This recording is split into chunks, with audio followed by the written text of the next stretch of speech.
Halo Sobat Kriminal, selamat datang kembali di siaran kita kali ini. Coba, persiapkan diri kamu nih. Siapkan mental juga ya. Benar banget, siapkan mental. Karena sesi bedah kasus hari ini bakal ngebawa kita ke sebuah tempat yang sangat-sangat gelap, penuh manipulasi. Cerita yang bikin kita mikir ulang soal siapa yang sebenarnya bisa kita percaya. Tepat. Nah, coba kamu bayangkan. Sebuah sore di hari Minggu, tanggalnya 24 Maret 2013. Lokasinya di pusat kota Cleveland, Ohio. Oke, hari libur. Ya, hari libur. Saat itu masih jam 5 sore, langitnya masih cukup terang. Banyak orang yang lagi santai berlalu lalang menyelesaikan akhir pekan mereka. Mobil-mobil melintas. Pasti jalanan lagi lumayan hidup ya jam segitu. Banget. Dan yang paling penting, kamera pengawas atau CCTV itu nyala di hampir setiap sudut jalanan. Semuanya kelihatan kayak sore yang sangat normal kan? Yah, rasanya kayak hari Minggu pada umumnya di kota besar. Nggak ada tanda-tanda atau firasat buruk sama sekali. Tapi, persis di tengah keramaian itu, di bawah pengawasan kamera yang merekam setiap detik kejadian, sebuah pembunuhan yang luar biasa brutal dan berdarah dingin terjadi. Di siang bolong. Di siang bolong. Siaran investigasi kita hari ini punya satu misi khusus. Kita bakal menelusuri tumpukan bukti, laporan forensik yang tebal banget, dan jejak digital dari sebuah tragedi yang memakan waktu sampai 12 tahun untuk terungkap. 12 tahun itu waktu yang sangat lama buat sebuah keluarga menanti keadilan. Betul. Kita bakal membedah kasus yang bermula dari misteri tanpa motif yang jelas, sampai akhirnya bermuara pada pengkhianatan paling tak terbayangkan. Pengkhianatan oleh seseorang yang di atas kertas justru disewa untuk memberikan perlindungan hukum. Nah, sebelum kita masuk terlalu jauh ke dalam alur investigasinya yang super rumit ini, Iya, kita harus ingat siapa yang jadi pusat dari cerita tragis ini. Sobat Kriminal, korban dalam kasus kita kali ini adalah Alisa Sherman. Alisa Sherman. Dia adalah seorang wanita berusia 53 tahun, ibu dari 4 orang anak yang luar biasa, dan seorang perawat spesialis fertilitas di Cleveland Clinic. Dan dia ini bukan perawat biasa ya kan? Reputasinya di bidang fertilitas itu benar-benar luar biasa. Oh, sangat luar biasa. Alisa ini sangat dihormati dan selalu dicari. Ada ribuan pasien yang datang dari berbagai tempat cuma buat dapat bimbingan dari dia. Karena urusan fertilitas itu kan menguras emosi banget ya. Banget. Itu bukan sekadar urusan medis tapi psikologis. Sahabat baiknya Jen bahkan mendeskripsikan Alisa dengan satu sebutan yang indah banget. Dia menyebut Alisa sebagai sinar mentari. Sinar mentari. Wow. Iya, karena kehidupan sehari-hari Alisa tuh berpusat pada upaya ngebantu orang lain memulai cerita keluarga mereka. Dia selalu hadir buat menangin pasangan-pasangan di momen paling rapuh dalam hidup mereka. Ironis banget ya jadinya.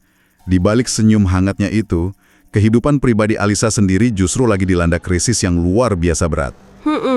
Sebuah krisis yang benar-benar menguras tenaga. Dia sedang berada di tengah proses perceraian yang sangat alot, penuh emosi, dan menyita banyak banget pikiran. Dia berpisah dari suaminya selama 30 tahun, Dr. Samford Sherman. 30 tahun kebersamaan yang sayangnya harus berakhir dengan perseteruan super sengit di meja hukum. Dan disinilah konteks waktunya jadi sangat krusial buat kita cermati bareng-bareng. Gimana tuh? Sidang perceraian mereka itu dijadwalkan bakal dimulai tepat keesokan harinya. Hari Senin. Iya, Senin pagi. Bayangkan tekanan mental yang dia rasain di hari Minggu itu. Gila, pasti stres banget. Ada satu detail yang sangat menyayat hati yang kami temukan dalam catatan investigasi Sobat Kriminal. Pesan teks itu ya? Iya. 10 hari sebelum kejadian nahas itu, Alisa ngirim sebuah pesan teks ke saudara laki-lakinya. Di pesan itu, dia nulis sesuatu yang terdengar kayak keputusasaan. Dia nulis, "Sidang 2 minggu lagi, semoga ada kehidupan setelah kematian." Astaga, pesan itu benar-benar ngegambarin betapa lelahnya dia secara mental. Kayak dia cuma pengen semua urusan pengadilan yang melelahkan ini cepat selesai. Dia pengen bebas. Tapi tragisnya, kebebasan itu nggak pernah dia dapetin. Mari kita bedah kronologi serangannya. Sore itu hari Minggu tanggal 24 Maret, Alisa lagi ada di luar gedung perkantoran di alamat 55 Airy View Plaza. Sendirian di trotoar yang udaranya lumayan dingin sore itu. Dia lagi nunggu pertemuan krusial sama pengacara perceraiannya. Ini seharusnya jadi persiapan terakhir mereka sebelum bertarung di sidang besok paginya. Berdasarkan rekaman CCTV yang dikumpulin polisi, kita bisa lihat Alisa tuh jalan mondar-mandir. Kelihatan gelisah ya. Iya, dia kelihatan terus ngecek ponselnya. Dan dia nunggu di situ selama hampir 1 jam penuh.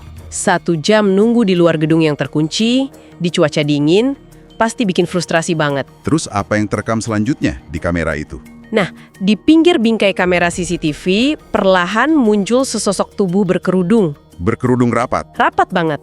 Wajahnya benar-benar disembunyiin. Sosok ini awalnya nyaris nggak kelihatan karena dia jalan nempel banget di area yang gelap. Jadi Alisa nggak sadar, sebanyak 11 kali. 11 kali. Itu jumlah yang Nunjukin kemarahan yang luar biasa. luka-lukanya terpusat di area kepala, leher, punggung, dan lengan kanannya. Intensitasnya tinggi banget. Ini bukan serangan acak biasa. Nggak lama setelah penyerangan itu, ada seorang pejalan kaki yang kebetulan lewat. Dia dengar jeritan, terus langsung lari mendekat. Dan dia nemuin Alisa udah bersimbah darah. Betul, pejalan kaki ini langsung sigap neken 911 dan nyoba ngasih pertolongan pertama. Dan kamu tahu apa kata-kata terakhir yang diucapin Alisa ke orang yang nyoba nolongin dia ini? Apa itu? Dia cuma bilang, aku sekarat. Ya Tuhan. Itu kalimat terakhirnya. Alisa sempat dilarikan pakai ambulans ke Metro Health Medical Center, tapi nyawanya udah nggak tertolong. Dia dinyatakan meninggal dunia jam 18.14 waktu setempat. Yang bikin polisi kebingungan di awal investigasi itu gini. Kalau kita lihat dari kacamata kriminologi, ada banyak banget hal yang nggak masuk akal dari TKP-nya. Nggak masuk akalnya di mana? Coba sobat kriminal pikirin. Ini jelas bukan perampokan. Karena barangnya utuh. Iya, ponsel pribadi Alisa masih tergeletak di dekatnya. Perhiasan yang dia pakai sama sekali nggak disentuh pelaku. Dan laporan forensik juga nyebutin kalau nggak ada tanda-tanda kekerasan seksual, kan? Sama sekali nggak ada. Ditambah lagi, ini yang paling mengganggu. Serangan ini terjadi di siang bolong. Jam 5 sore. Masih terang. Di pusat kota yang penuh kamera, pembunuhnya sengaja pakai baju serba hitam, wajah tertutup rapat, dan dia kabur ninggalin lokasi dengan gerakan yang sangat terencana. Nggak ada tuh kelihatan panik nyari barang berharga. Kalau kita gabungin semua fakta TKP ini, kesimpulannya cuma satu sih. Apa itu? Ini adalah serangan yang udah ditargetkan. Tepat, ini penyergapan.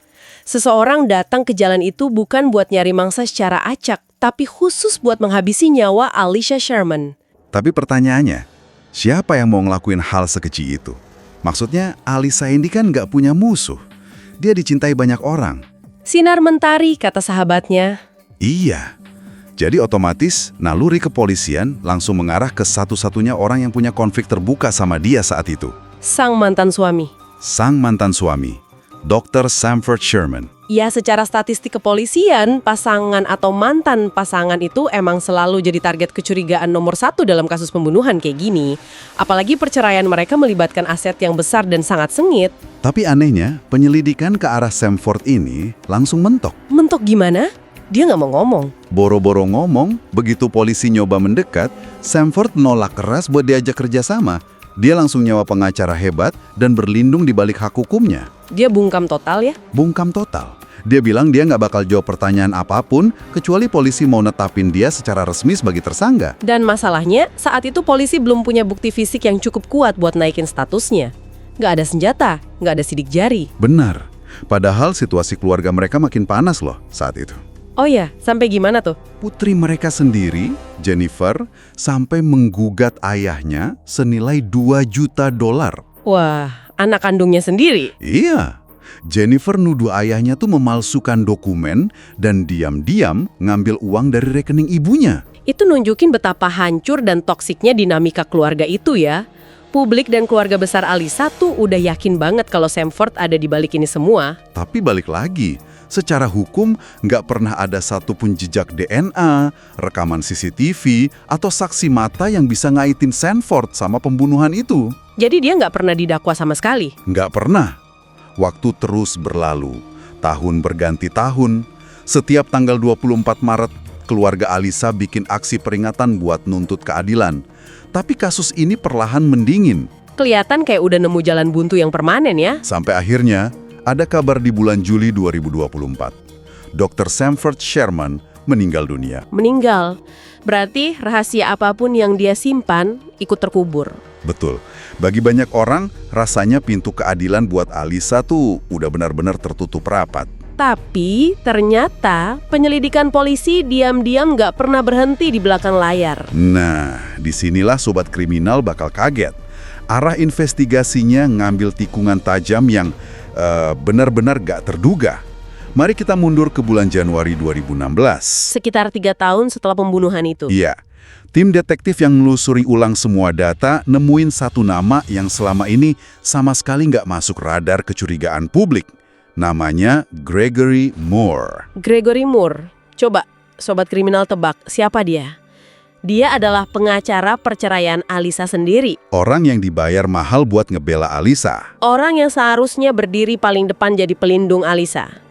Dan dialah orang terakhir yang dijadwalkan ketemu sama Alisa sore itu. Satu-satunya alasan kenapa Alisa sampai rela berdiri kedinginan nungguin pintu kaca gedung 55 Eyrie View Plaza itu dibuka. Ketika detektif mulai menggali lebih dalam soal Moore ini, wah, kejanggalan demi kejanggalan mulai terbongkar. Apa yang pertama kali bikin polisi curiga? Yang paling kentara tuh apa yang dia lakuin sama ponselnya. Moore diketahui udah menghapus ribuan pesan teks dari ponsel pribadinya.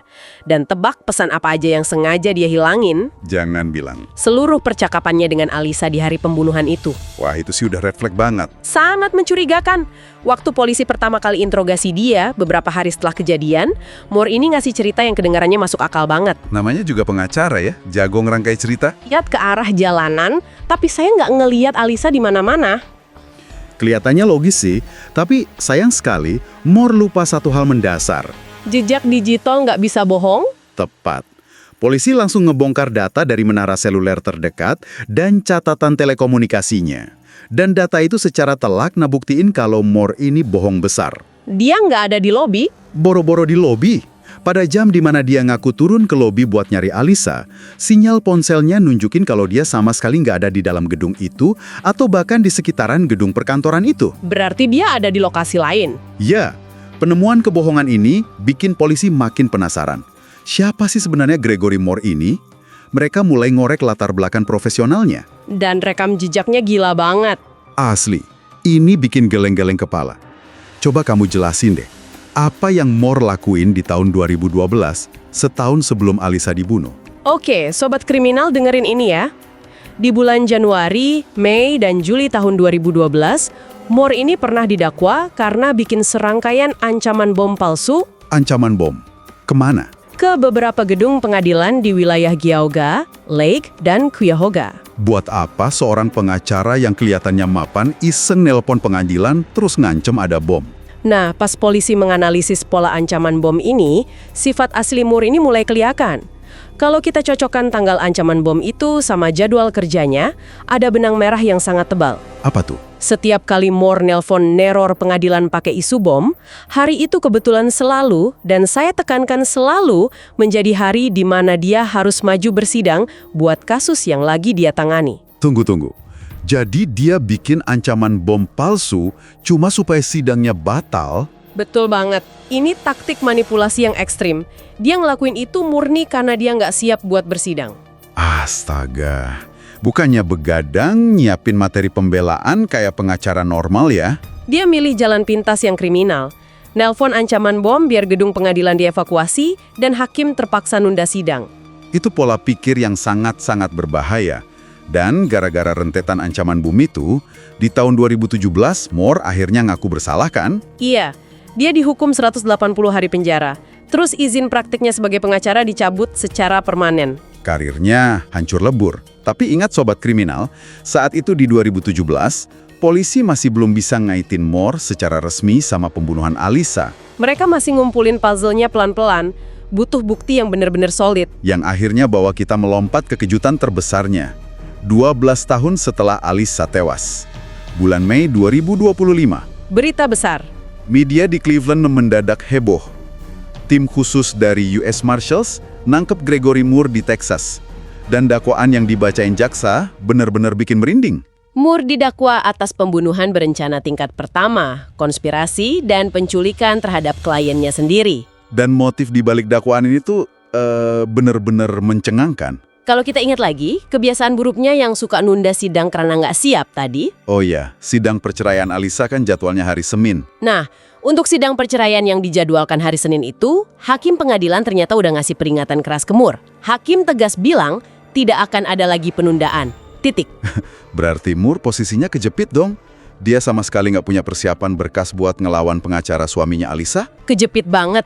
Dan karena riwayat teror bomnya udah mulai dicurigai, dia tahu dia nggak bisa lagi pakai trik murahan itu. Terus apa solusi ekstrim yang dia pilih? Menurut dakwaan jaksa, Moore sengaja merencanakan skenario penculikan dan pembunuhan terhadap Alisa. Tujuannya sesederhana dan segila ini. Cuma supaya Alisa nggak bisa hadir di persidangan. Persis. Secara fisik, Alisa dilenyapkan supaya sidang otomatis batal. Ya ampun. Jadi dia tega nyingkirin kliennya sendiri secara permanen cuma buat nutupin fakta kalau dia tuh nggak becus kerja. Itu adalah ego dan ketidakmampuan yang berujung pada tindakan mematikan. Coba kita telusuri kronologi digitalnya di hari kejadian. Ini berdasarkan dokumen dakwaan jaksa ya, sobat kriminal. Coba bayangin menit demi menitnya. Oke, jam berapa dia mulai gerak? Jam 14.31 siang, Moore ngirim pesan nyuruh Alisa buat ketemu di kantornya jam 16.30. Moore kemudian jalan ke gedung kantornya, menggesek kartu aksesnya, tapi... Dia nggak masuk ke ruangan. Nah, dia malah sengaja mematikan jaringan ponsel pribadinya. Nah, ini krusial nih. Dia sengaja matiin HP supaya posisinya nggak terlacak sama menara BTS kan? Bisa kamu jelasin dikit nggak teknisnya ke sobat kriminal? Tentu. Gini gampangnya. Kalau HP kita nyala dengan jaringan seluler biasa, dia bakal terus-terusan ngirim sinyal atau istilahnya ngeping ke menara BTS terdekat. Dan itu ninggalin jejak lokasi fisik kita. Banget. Jejak rekam lokasinya tuh akurat banyak di mata operator seluler. Tapi Moore ini licik. Dia matikan jaringan selulernya. Terus dia komunikasi pakai apa? Sebagai gantinya, dia pakai perangkat hotspot bisnis dari operator Verizon milik firma hukumnya. Ah, pinter juga dia. Jadi, kalau dia pakai hotspot perusahaan, yang tercatat di sistem internet hanyalah alamat IP dari firma hukumnya, bukan lokasi fisik dia yang sebenarnya lagi ada di luaran sana. Dia sembunyi di balik identitas digital kantornya. Tepat. Sementara dia sibuk ngetipu sembunyian digital ini, Alisa nyampe di lokasi. Alisa berdiri kedinginan, di luar pintu lobi gedung yang terkunci. Udah nunggu 45 menit kan? Iya, jam 17.15 Alisa mulai gelisah. Dia ngirim pesan ke Moore, apakah kamu segera datang? Berdiri di luar gedung, jika tidak saya akan kembali ke mobil. 1 menit kemudian, jam 17.16, Alisa ngirim pesan lagi. Dia nulis, agak dingin. Dan balasan dari Moore ini benar-benar dingin. Dia cuma balas 2 kata, sudah di sini. Alisa yang kebingungan langsung bales kalau pintunya terkunci. Dia perjelas lagi kalau dia udah nunggu lama. Terus pesannya? Jam 17.22, datanglah pesan terakhir yang pernah diketik Alisa seumur hidupnya. Dia nulis, jika kamu di sini, kenapa tidak biarkan saya masuk? Kabari kalau pintu sudah terbuka, terima kasih. Dan gak lama setelah pesan itu terkirim, Eksekusi itu terjadi. ini yang jujur masih jadi perdebatan panas banget, bahkan di kalangan teman-teman Alisa. Soal siapa eksekutornya? Iya, siapa sih sebenarnya sosok berkerudung di rekaman CCTV itu? Apakah itu beneran Gregory Moore sendiri yang turun ke jalan nutupin wajahnya terus nikam kliennya sendiri? Atau dia nyawa pembunuh bayaran terus dia cuma mantau dari jauh? Nah, itu. CCTV-nya tuh emang nggak cukup tajam buat ngenalin wajah si pelaku. Jaksa sendiri di dakwaan tuh pakai bahasa hukum yang sangat hati-hati. Mereka nyebut pelakunya sebagai Gregory Moore atau konspirator yang tidak dikenal. Tapi satu hal yang ditegasin sama jaksa, siapapun yang megang pisau sore itu, otak yang ngerancang pembantaiannya ya tetap Gregory Moore. Nggak bisa dibantah. Bukti betapa dinginnya Moore ini juga makin kelihatan setelah penyerangan. Sementara Alisa berjuang nahan sakit sampai akhirnya meninggal di rumah sakit, kamu tahu apa yang dilakuin Moore? Apa tuh? Dokumen pengadilan menuduh kalau dia menyelinap masuk lagi ke gedung firma hukumnya lewat pintu belakang. Buat ngebangun alibi? Betul, seolah-olah dia lagi sibuk lembur di kantor, dan gak cuma itu. Jam 19.32 malam, dia nyalain lagi jaringan seluler aslinya. Oh, dia mau bikin jejak palsu. Iya, dia mulai nelpon nomor Alisa berulang-ulang tanpa henti sampai jam 9 malam. Dia sengaja nyiptain jejak panggilan panik di sistem telekomunikasi. Dia mau terlihat kayak pengacara baik hati yang lagi khawatir nyari kliennya yang tiba-tiba ngilang. Manipulasi yang bener-bener sinting. Dan bagian paling ngebelinnya dari semua ini, Apa? beberapa hari kemudian, tepatnya 2 April 2013, pengadilan secara resmi menutup dan membatalkan kasus perceraian Alisa.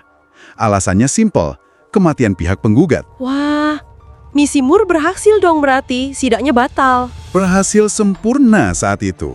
Dan di hari yang sama, Moore ketahuan mindahin nomor telepon firma hukumnya ke perangkat yang baru, seolah pengen hapus jejak lama. Cerdik, tapi akhirnya ketahuan juga. Terus gimana update status hukumnya Gregory Moore sekarang? Hari ini tanggal 23 Februari 2026. Persiapan menuju persidangan kasus ini lagi berjalan. Tensinya lumayan tinggi. Tanggal 8 Januari kemarin, hakim udah netapin jadwal resmi. Kapan sidangnya mulai? Sidang utamanya bakal dimulai tanggal 14 September 2026 nanti. Tapi tunggu, selama nunggu sidang ini, dia ditahan di penjara nggak? Ini yang bikin banyak orang gregetan. Moore berhasil bebas sementara, tapi dengan jaminan yang sangat fantastis. Dia harus bayar uang jaminan tunai sebesar $2 juta. $2 juta? Wow! Tapi kebebasannya benar-benar diawasi ketat sih. Dia wajib pakai gelang monitor GPS di kakinya 24 jam penuh, paspornya ditahan, dia dilarang keluar negara bagian, dan secara tegas dilarang punya atau ngakses senjata api jenis apapun. Hakim ambil langkah ini murni demi ngejaga keselamatan keluarga Sherman, kan? Iya, pencegahan ekstra. Tentu aja pengacara Moore sekarang nggak tinggal diam. Mereka lagi sibuk ngebangun strategi pertahanan. Moore masih bersikeras kalau dia nggak bersalah. Masih. Dan baru-baru ini, tim pengacaranya minta izin ke pengadilan dan dikabulkan buat ngelakuin pengujian DNA independen. Pengujian DNA dari barang bukti apa? Dari sebuah jam tangan yang ditemuin di tempat kejadian perkara. Ah, paham. Jadi mereka mau nyari DNA pihak ketiga dari jam tangan itu. Kalau ada DNA orang lain, mereka bisa argumen di depan juri kalau polisi udah nangkap orang yang salah. Tepat. Mereka mau lempar kesalahan ke sosok misterius. Tapi jaksa tetap pede kalau otak dari semua konspirasi ini ya tetap Moore. Tinggal tunggu tangan mainnya aja di bulan September nanti. Betul. Sambil kita nunggu pertarungan bukti di ruang sidang nanti, mari kita renungkan sejenak. Kenapa sih kasus Alyssa Sherman ini rasanya nempel banget dan bikin kita merinding? Karena inti dari cerita ini tuh sebenarnya tentang satu kata, Sobat Kriminal. Kepercayaan. Coba, posisikan diri kamu jadi Alyssa. Iya, bayangin kamu lagi ada di titik paling hancur, paling rentan dalam hidupmu. Proses cerai itu menakutkan, melelahkan. Di momen kayak gitu apa yang biasanya kita lakuin? Kita cari bantuan profesional. Kita nyewa pengacara. Kita bayar mahal karena kita yakin mereka paham hukum. Dan kita berekspektasi mereka bakal jadi benteng pelindung kita. Kita nyerahin rahasia, strategi, bahkan masa depan kita ke tangan mereka. Tapi kalau tuduhan jaksa ini terbukti benar, Gregory Moore udah muterbalikan konsep pelindung itu jadi sebuah jebakan yang mematikan. Dia ngubah perannya dari pembela jadi ancaman paling fatal yang bahkan gak pernah terlintas sedikit pun di pikiran Alyssa. Alyssa terlalu sibuk mengkhawatirkan suaminya, tanpa sadar kalau bahaya paling besar justru datang dari orang yang megang map kasusnya sendiri. Itu benar-benar pengkhianatan di level yang paling absolut. Nah, sebagai penutup siaran kita kali ini, saya pengen ngajak kamu buat ngingat Alyssa Sherman bukan sekedar sebagai korban pembunuhan, tapi sebagai seorang manusia seutuhnya. Sinar mentari tadi ya. Iya, beberapa menit sebelum dia diserang, Alyssa sempat bertukar pesan sama sahabatnya Jen. Percakapannya tuh biasa banget. Pesan terakhir Alyssa bunyinya, "Terima kasih atas obrolan kita, love you." Itu kalimat penutup yang mungkin sering banget kita ucapin ke teman pas lagi ngechat kan, tanpa mikir panjang. Betul. Jen juga membalas dengan ucapan cinta yang sama, tanpa pernah sadar kalau itu adalah interaksi terakhir mereka selamanya. Sedih banget ya. Ini pengingat keras buat kita semua tentang betapa rapuhnya hidup ini. Momen yang kerasa kayak rutinitas membosankan, kayak berdiri kedinginan nungguin orang, atau balas chat temen, itu bisa dengan sangat cepat berubah jadi halaman terakhir dari cerita kita. Tapi walaupun Alyssa pergi dengan cara yang sangat tragis, warisannya tetap hidup kok. Melalui anak-anak yang lahir di keluarga-keluarga yang pernah dia bantu di klinik fertilitas itu. Bener banget. Nah, sebelum kita benar-benar nutup sesi ini, ada satu hal lagi. Apa tuh? Ada satu pemikiran provokatif yang pengen dilempar ke kamu nih Sobat Kriminal. Sesuatu yang layak buat kamu renungin nanti malam. Coba tarik mundur skala kasus ini secara lebih luas. Pikirin ini baik-baik. Kalau seorang pengacara perceraian level biasa aja, diduga kuat bersedia ngatur plot pembunuhan kliennya sendiri hanya karena dia ngerasa nggak siap buat sidang. Merinding sih ini.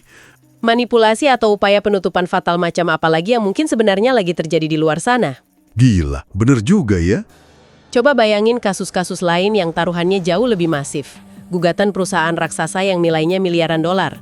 Atau skandal politik yang bisa menamatkan karir tokoh-tokoh besar. Pasti tekanannya jauh lebih gila dari sekedar kasus perceraian. Sangat.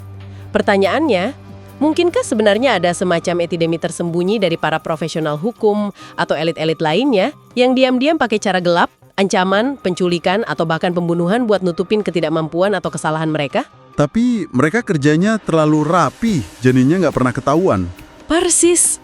Kasus Moore ini mungkin cuma satu contoh dari orang yang ceroboh dan kebetulan ketahuan.